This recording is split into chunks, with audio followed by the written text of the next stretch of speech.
Hello বন্ধুরা, আপনারা দেখছেন আজকে আমাদের ডিগলিপুরে শনি মন্দিরের যে পূজা অনেক বড় করে দেওয়া হচ্ছে। এখানে সবাই লোকজন আছে। এই যে আমাদের সবজি মার্কেটের সামনে শনি মন্দিরের পূজা, ডিগলিপুর শনি মন্দির।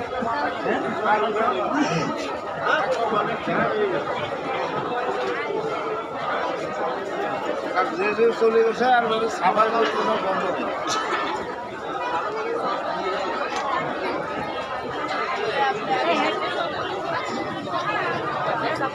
দেখুন সবাই লোকজন এখানে সবাই বসে আছে মন্দিরের সামনে।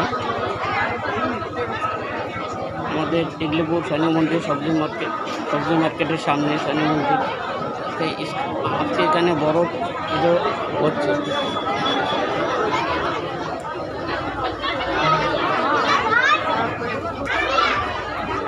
দেখুন সবাই লোক